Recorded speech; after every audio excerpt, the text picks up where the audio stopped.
علیکم ورحمۃ اللہ وبرکاتہ۔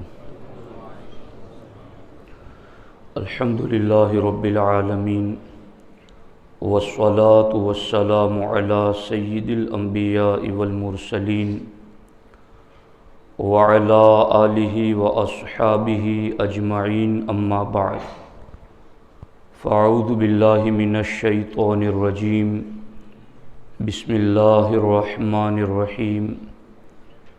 ما كان الله ليذر المؤمنين على ما أنتم عليه حتى يميز الخبيث من الطيب، صدق الله العلي العظيم وصدق رسوله النبي الكريم۔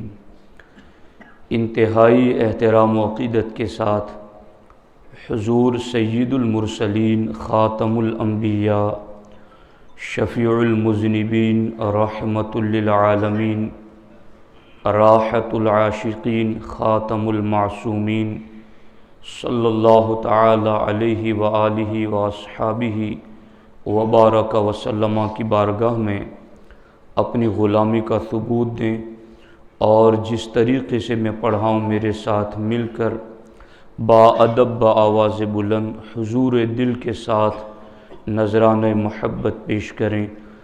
الصلاۃ والسلام علیک یا رسول اللہ، الصلاۃ والسلام علیک یا حبیب اللہ، الصلاۃ والسلام علیک یا نبی اللہ، وعلی آلک واصحابک یا نور اللہ، صلی اللہ تعالی علیہ وسلم۔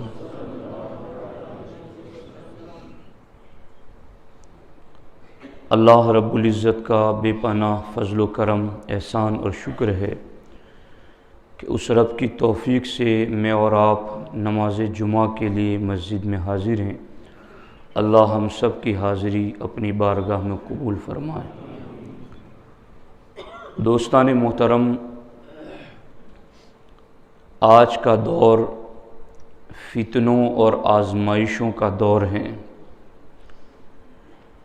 ایک ایسے پرفتن دور سے ہم اور آپ گزر رہے ہیں جس کے بارے میں نبی رحمت صلی اللہ تعالی علیہ وآلہ وسلم نے ارشاد فرمایا ہے، ایک زمانہ ایسا آئے گا، القائم علی الحق کالآخذ فی کفہ الجمرہ۔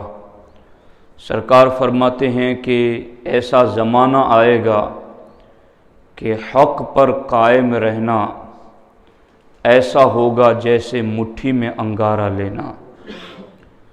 مٹھی میں انگارہ لینے والا جس قدر پریشان ہوگا، ایک زمانہ ایسا آئے گا کہ حق پر قائم رہنے والے کو اتنی ہی مصیبتوں کا سامنا ہوگا۔ بلا شبہ ہم اس دور سے گزر رہے ہیں جس کے بارے میں ہمارے نبی علیہ الصلوۃ والسلام نے ارشاد فرمایا ہے کہ ایک زمانہ ایسا آئے گا کہ جب بندہ صبح کو مومن ہوگا تو شام کو کافر ہو جائے گا، شام کو مومن ہوگا تو صبح کو کافر ہو جائے گا۔ لوگوں میں مذہب بیزاری کا رجحان بڑھتا چلا جا رہا ہے۔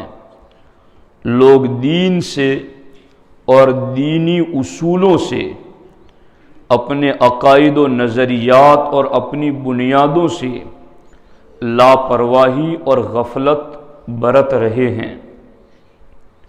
ایسے دور میں کئی سوالات کا ہمیں سامنا کرنا پڑتا ہے۔ ایک سوال بڑی تیزی سے یہ ہو رہا ہے کہ مولانا حالات ٹھیک نہیں ہیں، دشمن زیادہ بھی ہیں اور متحد بھی ہیں، ہمیں مٹانے پر تلا ہوا بھی ہیں، اس لیے ہمیں آپس میں سارے کلمہ گو لوگوں کو مل جانا چاہیے اور ہمیں کچھ رعایت رکھنی چاہیے اور اس طرح کسی باطل فرقے کا رد یا ان سے علیحدگی کے بارے میں بولنا اور لکھنا نہیں چاہیے۔ یہ ایک سوچ ہے جو لوگوں میں پھیلتی چلی جا رہی ہے، مگر میں آپ کو قرآن و سنت اور تاریخ اور سیرت پڑھ کر کے اطمینان قلب کے ساتھ یہ بات بتا رہا ہوں۔ 1400 سال کے اندر اسلام ایسے حالات سے ہی گزر کر ہم تک پہنچا ہے۔ کون سی صدی ایسی ہے جس صدی میں اسلام نے چیلنجز کا مقابلہ نہیں کیا؟ آپ ہمارے آقا علیہ الصلوۃ والسلام کے اعلان نبوت کے دور کو دیکھ لیں، اس کے بعد باضابطہ ہجرت کو دیکھ لیں، ہجرت کے بعد مدنی زندگی کو دیکھ لیں، چاروں طرف سے یلغاریں اسلام پر۔ اس دور میں بھی منافقین یہی کہتے تھے کہ ہمیں کچھ رعایت رکھ لینی چاہیے، مگر اسلام لوگوں کی رعایتوں سے نہیں، اپنی پاور سے چلتا ہے۔ تو یہ جو سوچ بن رہی ہے، میں قرآن و سنت کی روشنی میں ایسے اپنے بھائیوں کو ہدایت کی کچھ باتیں پیش کرنا چاہتا ہوں کہ اگر آپ کے ذہن و دماغ میں بھی ایسی باتیں آ رہی ہیں تو اپنے آپ کو بچاؤ ایسی سوچ سے، اپنے آپ کو بچاؤ ایسی فکر سے، اس لیے کہ یہ قرآن و سنت کی سوچ نہیں ہے۔ اس سلسلے میں میں آپ کو جو پہلی بات بتانا چاہتا ہوں، دھیان سے ایک ایک لفظ ایک ایک کڑی توجہ سے سنیں اور بعد میں بھی اس گفتگو کو سنیے۔ ہمارے آقا حضور سید المرسلین صلی اللہ تعالی علیہ وسلم جب ہجرت فرما کر مدینہ طیبہ تشریف لائے تو چونکہ جب سرکار نے ہجرت نہیں کی تھی تو مکۃ المکرمہ میں کوئی منافق نہیں تھا، چونکہ وہاں ایمان قبول کرنا ہی اپنا سر ہتھیلی پر رکھنے کے برابر تھا، کہ جو اپنا کنبہ قبیلہ چھوڑنے پر راضی ہو، جو اپنی زمین جائیداد چھوڑنے پر راضی ہو، بلکہ جو اپنا مال و دولت چھوڑنے پر راضی ہو، حتیٰ کہ اپنی جان دینے پر بھی راضی ہو، وہی کلمہ پڑھتا تھا۔ لیکن مدینہ طیبہ میں جب ہجرت فرما کر سرکار تشریف لائیں تو وہاں ایک گروہ یہود کا موجود تھا۔ انہوں نے بظاہر کلمہ پڑھ لیا اور باضابطہ ایک سازش کے تحت ان کی اس سازش کا بھی قرآن نے پردہ فاش کیا ہے۔ قرآن مجید میں اللہ رب العزت نے فرمایا وَقَالَتْ طَائِفَةٌ مِّنْ أَهْلِ الْكِتَابِ، کہ یہودیوں کا ایک گروہ یہ بول پڑا آمنوا بالذی انزل علی الذین آمنوا وجہ النہار، کہ اے یہودیوں تم میں سے کچھ لوگ ایمان لے آؤ اس قرآن پر جو صبح کو اترا، وَاکْفُرُوا آخِرَهُ، اور شام ہوتے ہوتے پھر قرآن کا انکار کر دینا، یعنی صبح کو اسلام قبول کر لینا اور شام ہوتے تو چھوڑ دینا۔ لَعَلَّهُمْ يَرْجِعُونَ، اور جب تم سے مسلمان پوچھیں کہ تم تو کلمہ پڑھ کے مسلمان ہوئے تھے اور اتنی جلدی تم دین چھوڑ گئے، تو کہنا کہ ہم تو اس کو اچھا سمجھ کر آئے تھے، مگر اندر آئے تو پتا چلا کہ یہ تو اچھا دین نہیں ہے۔ لعلہم یرجعون، تاکہ تم اس طریقے سے مسلمانوں کو بھی واپس لے جاؤ، ان کو بھی دین چھڑوا دو اور ان کو بھی الٹے قدم واپس پلٹنے کی طرف تم یہ تدبیر اپناؤ تاکہ انہیں بھی تم واپس پلٹا دو۔ تو وہ یہود مدینۃ المنورہ میں کلمہ پڑھ کے مسلمان ہو گئے۔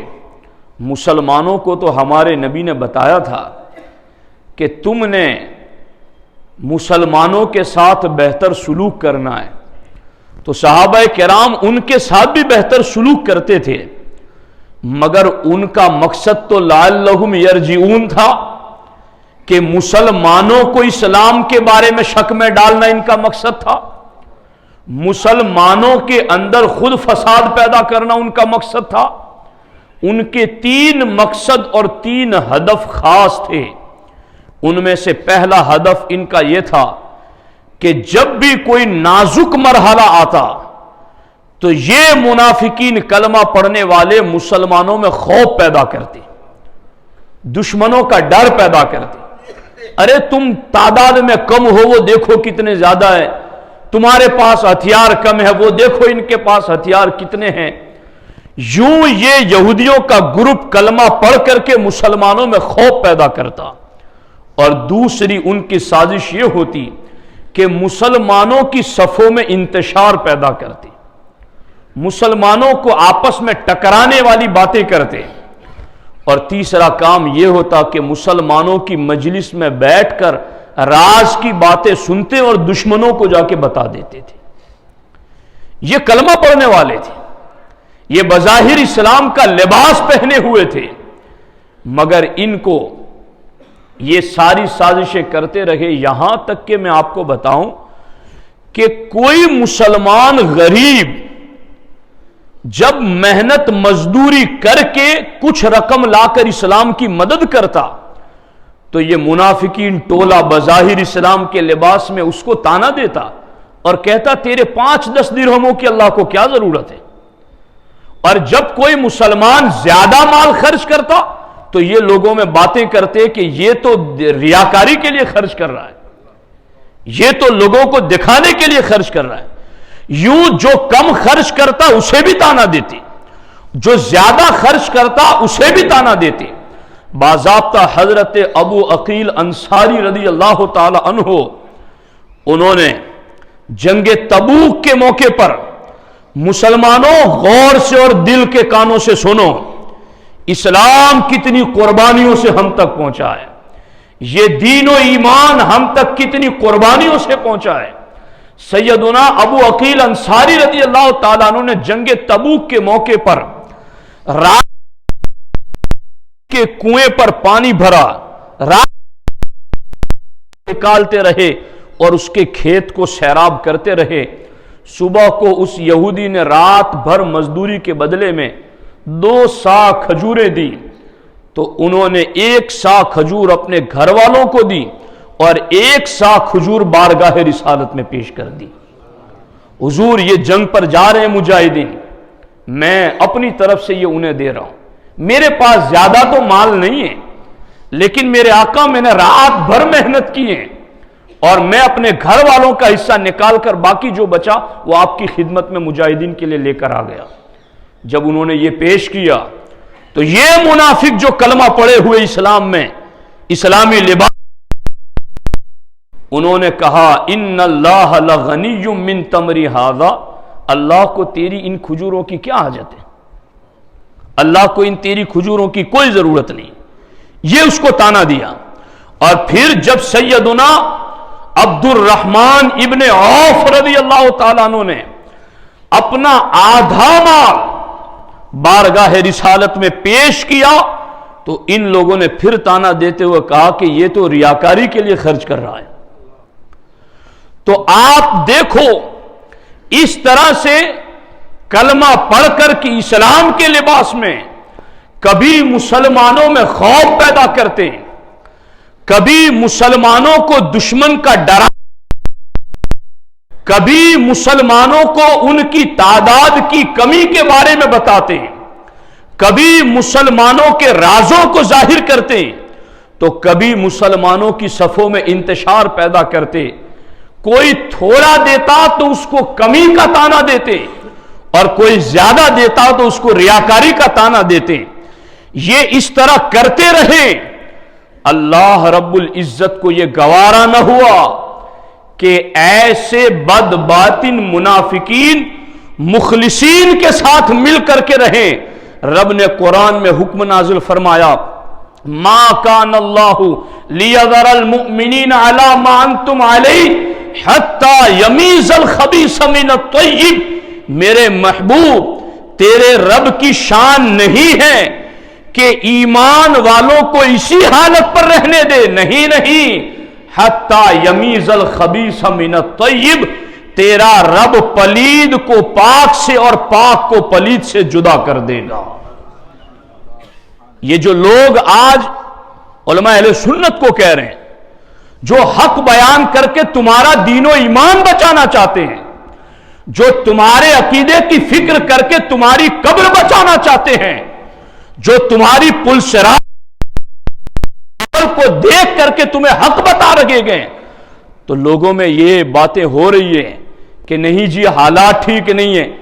حالات تو کسی دور میں ٹھیک نہیں رہے ہیں، حالات ٹھیک ہو نہ ہو اس کا مجھے تمہیں ذمہ دار نہیں بنایا گیا، لیکن ایمان ٹھیک رکھنے کا مجھے تجھے پابند کیا گیا ہے۔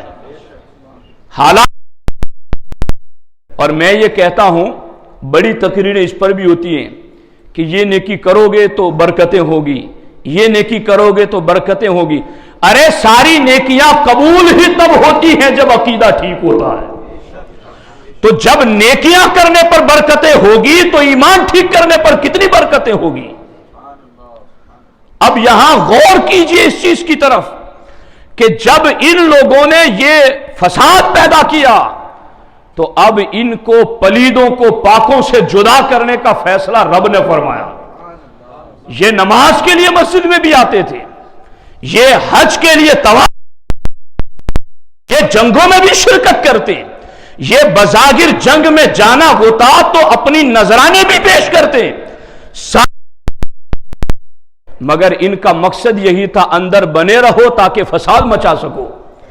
تو اللہ تعالیٰ نے فرمایا حبیب حتی یمیز الخبیث من الطیب، میرے محبوب اب اللہ پاکوں کو پلیدوں سے جدا کر دے گا۔ تو پاکوں کا پلیدوں سے جدا، یہ اللہ کا حکم ہے، یہ حکم قرآن ہے۔ اب میں تو یہ سادہ مثال دیا کرتا ہوں کہ حلوہ گوبر میں مل جائے یا گوبر حلوے میں مل جائے، نقصان حلوے ہی کا ہے۔ تو اپنی شان بھی تو سمجھو کہ رب تمہیں طیب کہہ رہا ہے، کیوں پلیدوں سے ملنے کی لوگ باتیں کر رہے ہیں۔ اب اس کے اوپر چونکہ میرے سامنے حوالہ جات کافی ہیں اور میں اس پر چونکہ یہ ٹاپک ہر جگہ پھیلا ہوا ہے اور لوگ ہمیں سن کر کے بھی آگے سناتے ہیں، تو ہمارا ذمہ ہے کہ ہم حق اور کھری بات سنائیں۔ اب دیکھو یہاں پر جب ان لوگوں نے اس طرح کا فساد اسلام کے لباس میں پہنا ہے، حالانکہ اس وقت توجہ سے سننا، ایک ایک لفظ سننا دھیان سے، اس وقت صحابہ کرام کی تعداد بھی تھوڑی تھی،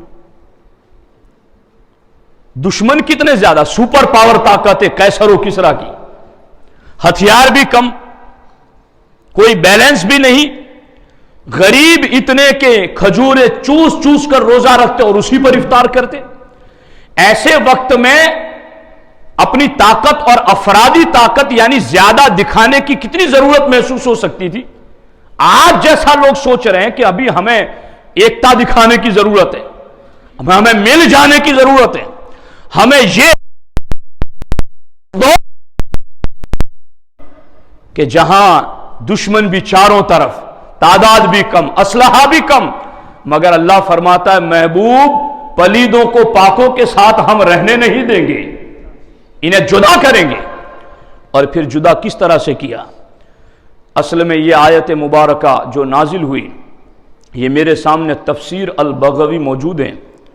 اسی آیت کی تفسیر میں امام بغوی علیہ الرحمہ لکھتے ہیں کہ ہمارے نبی علیہ السلام نے فرمایا عرضت علی امتی فی صورہا فی التین، سرکار فرماتے ہیں کہ میرے سامنے میری امت کو جبکہ ابھی ان کی مٹی گوندی جا رہی تھی، تو میری امت جب ابھی مٹی میں تھی اللہ نے اسی وقت میری ساری امت میرے سامنے رکھ دی۔ حبیب یہ آپ کی امت ہے۔ سرکار فرماتے کما عرضت علی آدم، جس طریقے سے آدم علیہ السلام کے سامنے امت پیش کی گئی تھی، سرکار فرماتے وَأُعْلِمْتُ، اور میں جانتا ہوں، میں یؤمن بی ومن یکفر بی، کہ کون مجھ پر ایمان لائے گا اور کون میرا انکار کرے گا۔ سرکار فرماتے ہیں میں جانتا ہوں۔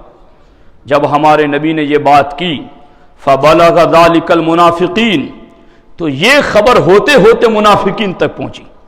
فقالوا استہزاء، مذاق اڑاتے ہوئے یہ کہا، زعم محمد صلی اللہ علیہ وسلم انہ یعلم من یؤمن بہ ومن یکفر ممن لم یخلق بعد، کہ یہ محمد صلی اللہ علیہ وسلم اس بات کا دعویٰ کر رہے ہیں کہ جو ان پر ایمان لائے گا اور جو ان کا انکار کرے گا ابھی پیدا نہیں بھی ہوا تو بھی اسے وہ جانتے ہیں، یہ وہ دعویٰ کر رہے ہیں، حالانکہ نحن معہ وما یعرفونا، اور ہم تو ان کے ساتھ رہتے اور ہمیں تو جانتے ہی نہیں۔ سنیوں چیک کرو یہ بولی کلمہ پڑھنے والوں میں کنہوں نے بولی ہے۔ میں تمہیں بتا رہا ہوں، اگر تمہارے پاس ٹائم نہیں ہے، دنیا کمانے کا خوب ٹائم ہے، عقیدہ بھی ٹھیک کرو اور ہے تو مضبوط رہو۔ یہ دیوبندیوں نے لکھا، یہ غیر مقلدین نے لکھا کہ معاذ اللہ نبی کو دیوار کے پیچھے کی خبر نہیں، معاذ اللہ نبی سے زیادہ تو شیطان کا علم ہے۔ لوگ کہتے ہیں مل جاؤ ان پلیدوں کے ساتھ، رب نے قرآن میں کہا ہم رہنے نہیں دیں گے ایک ساتھ جب تک کہ ہم پلیدوں سے پاکوں کو جدا نہ کر دیں۔ یہ تو اس رب کا کرم ہے نا، ورنہ مجھے آپ کو کیا پتا چلتا کون پلید کون پاک ہے؟ یہ تو رب نے پہلے ہی قرآن میں ہمیں بتا دیا۔ اب دیکھو انہوں نے کہا وَنَحْنُ مَعَهُ وَمَا يَعْرِفُنَا، کہ یہ نبی تو دعویٰ کرتے ہیں کہ جو قیامت تک ان پر ایمان لائے گا اسے بھی جانتے ہیں، جو ان کا انکار کرے گا اسے بھی جانتے ہیں۔ وَنَحْنُ مَعَهُ وَمَا يَعْرِفُنَا، ہم تو ان کے ساتھ رہتے صبح شام مسجد میں ہر جگہ، مگر یہ ہمیں تو پہچانتے ہی نہیں ہیں۔ ہمارے نبی علیہ الصلوۃ والسلام تک جب یہ خبر پہنچی، سرکار نے ممبر لگوایا، ممبر پر کھڑے ہوئے اور سرکار نے فرمایا ما بال اقوام طعنوا فی علمی، لوگوں تمہیں کیا ہو گیا ہے، تم میرے علم میں طعنا کر رہے ہو؟ لا شیء فیما بینکم وبین الساعۃ الا انبأتکم بہ، سرکار نے فرمایا پوچھو مجھ سے، آپ پوچھ لو، میں اسی جگہ کھڑے کھڑے تمہیں اس کا جواب عطا کروں۔ یہ حدیث پاک ہے۔ تو جب یہ بولی انہوں نے بولی نا کہ وَنَحْنُ مَعَهُ وَمَا، کہ ہم ان کے ساتھ ہیں مگر پھر بھی یہ نبی ہمیں نہیں جانتے، اللہ نے فرمایا محبوب ان پلیدوں کو جدا کر دو، نکالو ان پلیدوں کو مسجد سے، نکالو۔ محبوب جو تیری بارگاہ میں بیٹھ کر تیرے علم پر ایمان نہ رکھے، محبوب ہم پاکوں کو پلیدوں سے ساتھ نہیں رہنے دیں گے، جدا کرو انہیں۔ تو اب کیا یہ لوگوں کی سوچیں قرآن کے اوپر حاوی کریں گے، قرآن پر مسلط کریں گے، کہ قرآن کو مشورہ دیں گے کہ نہیں قرآن جی آپ تھوڑا ٹھیک رہیے، ہمیں مل کے رہنے دیجئے؟ تو ایسا نہیں چلے گا۔ اگر ایمان رکھنا ہے تو قرآن کا فیصلہ ماننا ہے۔ اور اب اس پر چونکہ وقت اس پر زیادہ مختصر رہتا ہے تو میں تفصیلی بات عرض نہیں کر پاتا، لیکن میں ایک چیز عرض کرتا ہوں جس کو تفصیل سے میں آئندہ جمعہ میں عرض کروں گا۔ یہ میرے سامنے تاریخ دمشق ہیں اور اس کی جلد ثالث تیسری جلد ہیں۔ منافقین مسجد نبوی میں حاضر ہوتے تھے، اسی آیت کا شان نزول، کان ہؤلاء المنافقون یحضرون المسجد، مسجد آتے تھے، ویستمعون احادیث المسلمین، اور مسلمانوں کی باتیں سنتے تھے، ویسخرون ویستہزئون بدینہم، اور باتیں سن کر کے مسلمانوں کے دین کا مذاق اڑاتے تھے، بیٹھ کر ان کی محفل میں مسجد میں۔ فاجتمع یوما فی المسجد منہم ناس، تو ایک دن انہی لوگوں میں سے کچھ لوگ مسجد میں جمع تھے، فرآہم رسول اللہ صلی اللہ علیہ وسلم یتحدثون بینہم، تو سرکار نے ان کو آپس میں باتیں کرتے ہوئے دیکھا۔ وہ باتیں بھی کیسے کر رہے تھے؟ خافض اصواتہم قد صلق بعضهم لبعض، ایک دوسرے سے چمٹ کر کے چپکے سے باتیں کر رہے تھے مسجد میں بیٹھ کر۔ ہمارے نبی علیہ السلام نے ان کو دیکھا تو سرکار نے حکم دیا، فَأَمَرَ بِهِمْ رسول اللہ صلی اللہ علیہ وسلم فَأُخْرِجُوا مِنَ الْمَسْجِدِ إِخْرَاجًا عَنِيفًا، سرکار نے فرمایا یہ جتنے بیٹھ کر چپکے بات کرتے میرے صحابہ، ان کو مسجد سے باہر نکال دو۔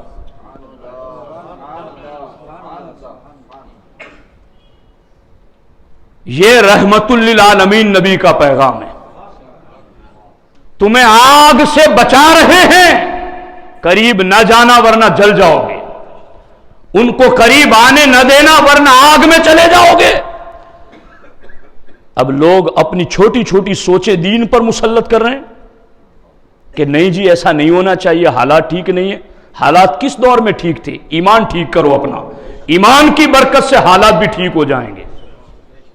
اب دیکھو یہاں پر جب سرکار نے کہا نا نکالو انہیں مسجد سے، فقام ابو ایوب، تو حضرت ابو ایوب رضی اللہ تعالیٰ عنہ کھڑے ہوئے، الی عمرو بن قیس، عمرو بن قیس کی طرف، جو کہ قبیلے بنی نجار کا ایک فرد تھا، اور وہ وکان صاحب آلگتہم فی الجاہلیہ، حالانکہ یہ عمرو بن قیس زمانے جاہلیت میں ان کا مالک تھا، حضرت ابو ایوب کا ان کا مالک تھا ابو ایوب خالد بن زید بن کلیب رضی اللہ تعالیٰ عنہ کا۔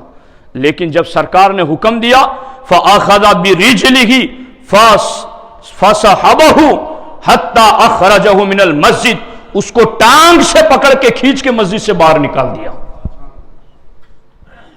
یہ ہے، اور اس کے بعد اللہ اکبر، وَهُوَ يَقُول، اور عمرو بن قیس یہ کہہ رہا تھا، عمر بن قیس یہ کہہ رہا تھا، أَتُخْرِجُنِ يَا أَبَا أَيُّوبَ مِن مَرْبَدِ بنی ثعلبہ، اے ابو ایوب مجھے تم بنی ثعلبہ کی عبادت گاہ سے باہر نکال رہے ہو؟ تو ثم اقبل ابو ایوب ایضاً الی رافع بن ودیعہ، تو ابو ایوب پھر متوجہ ہوا رافع بن ودیعہ کی طرف، اور وہ بھی بنو نجار کا ایک شخص تھا۔ آپ نے اس کو بھی پکڑا، وَلَطَمَ وَجْهَهُ، اور اس کو تھپڑ ماری کہ تو مسجد میں بیٹھ کر کے میرے نبی کی عظمت کے خلاف عقیدہ رکھتا ہے، میرے نبی نے کہا تجھے نکال دوں میں۔ آپ نے اس کو بھی مسجد سے نکالا، اور اس کے بعد حضرت ابو ایوب نے کہا اُفٍّ لَكَ مُنَافِقًا خبیث، افسوس ہے خبیث منافق تجھ پر، اور اس کے بعد آپ نے کافی جملے کہیں، اور حضرت عمارہ بن حزم یہ زید بن عمرو کی طرف گئے، وَكَانَ رَجُلًا طَوِيلَ اللِّحِيَةِ، اور یہ جو تھا نا وہ اس کی داڑھی بہت لمبی تھی زید بن عمرو کی، فَأَخَذَ بِلِحِيَتِهِ، اس کو داڑھی سے پکڑا۔ یہ آج تو لوگوں کو یہ باتیں بڑی کڑوی لگتی ہوگی نا، چونکہ دنیا غالب ہے، رشتے غالب ہے، ایمان غالب کرو ہر چیز پر، یہ ایمان ہر جگہ کام آئے گا، کسی جگہ تمہارا ساتھ نہیں چھوڑے گا۔ أَخَذَ بِلِحِيَتِهِ، داڑھی سے پکڑ کر فَقَادَهُ بِهَا قُودًا عَنِيفًا حَتَّى أَخْرَجَهُ مِنَ الْمَسْجِدِ، اسے بھی آپ نے مسجد سے باہر نکالا، اور پھر فرمایا فَلَا تَقْرَبَنَّ مَسْجِدَ رَسُولِ اللَّهِ صلی اللہ علیہ وسلم، چلو نکلو، آج کے بعد کبھی میرے آقا کی مسجد کے قریب بھی پھٹکنا نہیں۔ تو ساتھیو، اگر ہمیں آپ کا دین و ایمان بچانا مقصود نہ ہوا، ہم یہ باتیں بول کر خطرے اپنے سر پر لے رہے ہیں، مگر ہمیں اس کی کوئی پرواہ نہیں ہے، مگر آپ کا ایمان بچے گا تو یہ ہماری ڈیوٹی اور ذمہ داری ہے کہ اس طرح کی اگر سوچ پھیل رہی ہے رد کرو اس سوچ کو، یہ قرآن و سنت کے خلاف سوچ ہے۔ ہم دین پر تھے، ہیں اور رہیں گے انشاءاللہ تعالی، حالات جیسے بھی ہوں ہمیں اپنا ایمان درست رکھنے کا مکلف اور ذمہ دار کیا گیا۔ اللہ تعالیٰ کی بارگاہ میں دعا ہے رب ذوالجلال میرے آپ کے سب کے ایمان کی حفاظت فرمائے۔